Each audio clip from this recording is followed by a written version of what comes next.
Hello guys, કેમ છો બધા? મજામાં? જય માતાજી બધાને. તો આજે રવિવાર છે અને હું આજે જલ્દીથી ફ્રેશ પણ થઈ ગયો છું. આજે ખરેખર એવું હોવાની બહુ જ ઈચ્છા હતી, પણ એવું જ હોય છે કે રજાના દિવસે તમારે સૂવું હોય ને પણ તમે સૂઈ ના શકો, કેમ કે ઘરના એટલા બધા કામ હોય ને કે આ કરવાનું તે કરવાનું, પહેલાં જ જગાડી દે તમને લોકોને.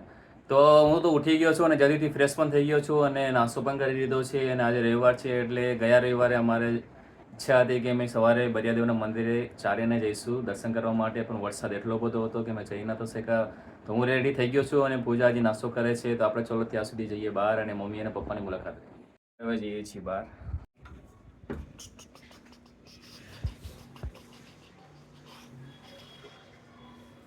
જોઈ શકો છો કે પપ્પા જે મમ્મી બંને સોફામાં બેઠા છે. સોફા. જય માતાજી. જય માતાજી. આ શું છે? મંદિર ગયા હતા આજે? મંદિર તો જવાનું થાય ને. તો કરો મમ્મી. આ કપડા હઈ ગયેલું છે બેટા. તો કેમ સોફામાં બેસે, ખુરશીમાં નહીં બેસતી? આ પગને થોડી દુખાવે એવું? એટલે સુલાબો પગ હે ને બધા હા, એટલે સોફા ચાલુ કરી દેવાનું. બરાબર. તો શું જોવો છો અત્યારે? શ્યામ ધૂન લાગી રે પેલું આવતો ને પેલું શ્રી કૃષ્ણ. એ પૂરું થઈ ગયું. તમે તો ભૂકા બોલાવો છો બાકી. તો ભાર્ગવ કુમાર ફોન કરવો પડશે ને પાછો. ના ના કાજી બાકી છે બધા. તો પપ્પા નીચે નથી જવાનું આટો મારો? શું કહો છો પપ્પા? તમે થોડું જોરથી બોલો. શું? ના ના એમને શું કીધું હમણાં કે હમણાં નહીં, નીચે નથી જવાનું? ના ના મૂડ આવે તો જવાનું. અમે કેમ પપ્પા ધીરે ધીરે બોલે? કાલનો શનિવાર હતો ને એમને. એટલે સારું સારું સારું, ચલો હાર્દિક. ગાદી આરામમાં. લોકો જોયું કે મમ્મી જે છે તે કપડાં સંકેલે છે અને પપ્પા તે ટીવી જોવે છે. લોકોએ પેલું શ્રી કૃષ્ણ જે હતું તે બહુ બધા હપ્તા હતા, બધા હપ્તા પતાવી દીધા છે અને શ્યામનું પાછી ચાલુ કરી છે. હાર્દિકભાઈ જે સૂતા છે, તમે જોઈ શકો છો કે હાર્દિક જે છે તે જે સૂતું છે. લોકોએ જોયું કે હાર્દિકભાઈ જે છે તે રજાનો પૂરેપૂરો ઉપયોગ કરે છે, તે આરામથી હજી સૂતા છે. તો અમે તો ઉઠી ગયા છીએ અને તમે લોકો જોયું કે મમ્મી પપ્પા પણ ઉઠી ગયા છે અને અત્યારે તે શ્યામ ધૂન લાગે છે તે જોવે છે. તો અમે લોકો નીકળી ગયા છીએ લાંભા મંદિર જવા માટે. અમારે જવાનું હતું સવારે 9 વાગ્યાનો અમારો ટાર્ગેટ હતો, પણ એ થયો નથી. 10:30 થઈ જ ગયા. કંઈ વાંધો નહીં, કેમ કે આજે રવિવાર છે એટલે થોડુંક મોડું વધારે થઈ જાય છે. તો અમે લોકો તો નીકળી ગયા છીએ. અમે અડધો કલાકમાં પહોંચી જઈશું. તો હવે અમે લોકો જઈ ગયા છીએ. તો અત્યારે સવારનું એટમોસ્ફિયર બહુ સરસ છે, જે હું તમને દેખાડીશ. તો તમે જોઈ શકો છો કે એટમોસ્ફિયર અત્યારે સવારે બહુ સારું એવું છે અને રોડની આજુબાજુ જે છે એ હરિયાળી પણ બહુ સરસ છે. ઓ તડકો આવી ગયો. ફાઇનલી અમે પહોંચી ગયા છીએ રામબા મંદિર અને આજે ગરમી હોવાથી હાલત ખરાબ થઈ ગઈ છે થોડી. શકો છો કે રવિવાર હોવાથી આજે બહુ જ ભીડ છે અને સામે જે દેખાય છે તે રામબા મંદિરનો એન્ટ્રી ગેટ છે. કેવું રહ્યું છે આજે? ગમે રીતે થોડી હાલત ખરાબ થઈ ગઈ નહીં? તો અમે લોકો અંદર એન્ટર થઈ ગયા છીએ મંદિરની અંદર અને અહીંયાનું એટમોસ્ફિયર પણ બહુ સરસ છે અને આજે બહુ જ ભીડ છે, કેમ કે આજે રવિવાર છે એટલે બહુ જ બધા લોકો આજે દર્શન કરવા માટે આવ્યા છે. અને જોઈ શકો છો આજે તો પરસીઓ થઈ ગયો છે ઘણા દિવસ. આજે અમે સવારે આવ્યા છીએ. દર વખતે અમે સાંજે આવીએ છીએ એટલે એટલો બધો તડકો હોતો નથી. કશો વાંધો નહીં. તો હવે અમે લોકો જઈએ છીએ અંદર દર્શન કરવા. તો આ જે મંદિરની અંદર જવા મારો રસ્તો છે જે તમે જોઈ શકો છો. અહીંયા જે લખેલું છે ટુ વ્હીલર પાર્કિંગ. અહીંયા પાર્કિંગની ફેસિલિટી બહુ સરસ છે. બધા ટુ વ્હીલર પાર્કિંગ અહીંયા થાય છે અને પેલી સાઈડ જે છે તે બધા ફોર વ્હીલરના પાર્કિંગ છે. તો આ છે રામબા બરિયાદેવનું મંદિર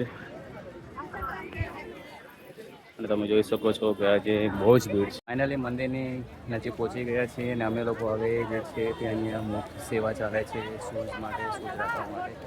તો અમે હવે ચપ્પલને જે છે તે અમે સ્ટેન્ડમાં ગોઠવી દઈશું અને પછી અમે જઈશું અંદર દર્શન કરવા માટે. કેવી ગરમી થાય અને આજે પબ્લિકે બહુ છે નહીં? ચાલો આપણે ચપ્પલ મૂકીએ. સામે જે દેખાય છે તે શૂઝ સ્ટેન્ડ છે અને ત્યાં બધા લોકો ચપ્પલ, બૂટ જે પણ હોય તે મૂકે છે અને અહીંયા ફ્રી સેવા છે. એ બૂટ કાઢી લીધા છે, બધા કાઢી લીધા છે. તો અમે લોકોએ મૂકી દીધા છે બૂટ સ્ટેન્ડમાં. જઈએ હવે દર્શન કરો. અને લોકોને દેખાડે છે લાઈટ ઘણી લાંબી છે. તમે જોઈ શકો છો કે અહીંયાથી લાઈન ચાલુ થાય છે અહીંયા સુધી બહુ જ લાંબી લાઈન છે. તો અમે લોકો અત્યારે લાઈનમાં ઊભા છીએ. તમે જોઈ શકો છો કે આ લાઈન આજે બહુ જ મોટી છે. બહુ મોટી લાઈન છે આજે. વાવ, આજે રવિવાર છે એટલા માટે આજે બહુ જ ભીડ છે. તો અમારા લોકોના દર્શન થઈ ગયા છે અને બહુ જ તાપ છે. આજે અમને બહુ ગરમી લાગી હતી, બહુ જ લાઈન હતી, પણ ફાઇનલી અમારા દર્શન થઈ ગયા છે. અમે લોકો બહાર નીકળી ગયા છે. હવે અમે રિક્ષા કે ઉબેર મળશે એટલે અમે જતા રહીશું ઘરે. અને આજે અમને સંઘર્ષ થયો, કષ્ટ પડ્યું થોડું, પણ કશું વાંધો નહીં. ચાલો. બહુ જ લાંબી લાઈન હતી અને એ લાઈનમાં એક છોકરો ખરેખર ગરમીના લીધે સફોકેશનના લીધે થોડુંક એને ચક્કર આવી ગયા હતા. હા, 2-5 જેવો થઈ ગયો હતો. બહુ સંઘર્ષ થયો છે. આજની જે અમારો જે હતી ચાલવાના જે પદ્ધતિ અને આજે જે દર્શન અમને મર્યાદિના થયા છે ને, ખરેખર બહુ મહેનત કરી છે આજે દર્શનમાં. ઓકે, ચલો મળીએ પછી થોડીક વાર પછી. જો અને અચાનક જ વરસાદ પડવા લાગ્યો છે. બેસી ગયા છીએ અને અમને ગરમી હતી અને અચાનક વરસાદ ચાલુ થઈ ગયો છે.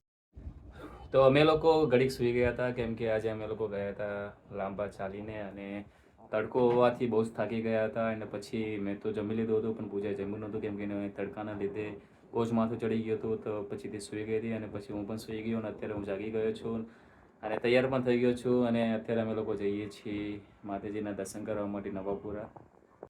તો અમે લોકો પહોંચી ગયા છીએ નવાપુરા બોક્ષમાના મંદિર. તો અમે લોકો ગયા હતા મંદિરે અને મંદિરેથી દર્શન કરીને આવી ગયા છીએ ઘરે. છે આજે અમે ગયા હતા એક્ટિવા લઈને. તો અમે એક્ટિવા કાઢીને આવી ગયો છે. તો અમે લોકો જઈશું ઉપર. તો અમે લોકો જઈ રહ્યા છીએ નીચે અને અમે સીડી ઉતરીને નીચે જઈ રહ્યા છીએ કેમ કે અમારી એક લિફ્ટ બંધ છે, એક લિફ્ટ જ ચાલુ છે. પણ અમે લોકો દરરોજ સીડી ઉતરીને જઈએ છીએ અને અમે લોકો જમી લીધું છે અને આજે જમવામાં હતું વઘારે રેખે ચીડીને ભાખરી. બહુ જ ભૂખ લાગી હતી પૂજા. તો ચલો હવે અમે જઈએ છીએ રાઉન્ડ મારવા. વરસાદ પડે? ના, મને એવું લાગે છે કે સારું ચાલો. ઠંડા પડે. અમે લોકો પાછા આવી ગયા છીએ ઘરે અને જેવા અમે નીચે ગયા તો વરસાદ ચાલુ થઈ ગયો હતો. મીન્સ કે બહુ વરસાદ નહોતો, મીન્સ કે ઝરમર વરસાદ હતો. ખબર નથી પડતી કે ક્યારે વરસાદ પડે છે, ક્યારે તડકો આવે છે, શું થાય છે કે ખબર નથી પડતી. કઈ ઋતુ ચાલે છે એ પણ ખબર નથી પડતી. ઘડી એવું લાગે ચોમાસું છે, ઘડી લાગે છે કે ઉનાળો છે. તો બધી ઋતુ ભેગી થઈ ગઈ છે. આના લીધે કેવું છે કે બીમારી બહુ જ વધી જાય અને તબિયત ખરાબ થવાના ચાન્સીસ બહુ વધી જાય છે. તો આજનો દિવસ તો બહુ ક્રિટિકલ દિવસ હતો કેમ કે સવારમાં ગરમી હતી બહુ જ. અમે ચાલીને ગયા હતા, પછી સૂઈ ગયા હતા અને પછી અમે ગયા હતા મંદિરે દર્શન કરવા માટે માતાજીના. અને થાક પણ બહુ જ લાગ્યો છે. તો અત્યારે જે પૂજાની તબિયત હતી તેમાં સુધાર થઈ ગયો છે અને માથું દુખતું તો માથું મટી ગયું છે. અમે બહાર ગયા એનું રિફ્રેશમેન્ટ થઈ ગયું છે. તો આજનો જે વિડીયો છે તે અહીંયા જ પૂરો થાય છે કેમ કે ઓલરેડી બહુ જ થાકી ગયા છે એટલા માટે હવે સૂઈ જવાનું થાય છે કેમ કે બહુ જ ઊંઘ આવે છે. આંખમાં ઊંઘ છે. બપોર સૂઈ ગયા હતા તો પણ હજી ઊંઘ આવે છે. તો અમે લોકો હવે સૂઈ જઈશું. તો આજનો વ્લોગ જે છે તે અહીંયા જ પૂરો થાય છે. તો અમારી ચેનલને લાઇક, શેર અને સબસ્ક્રાઇબ કરવાનું ભૂલતા નહીં. જો તમે અમારી ચેનલ પર ફર્સ્ટ ટાઈમ છો તો બેલ આઇકોને પ્રેસ કરવાનું બિલકુલ ના ભૂલતા. તો બધાને જય માતાજી, જય બહુચર અને આવા નવા વિડીયો આવતા રહેશે. તો તમે અમારા વિડીયોમાં જરૂર રહેજો.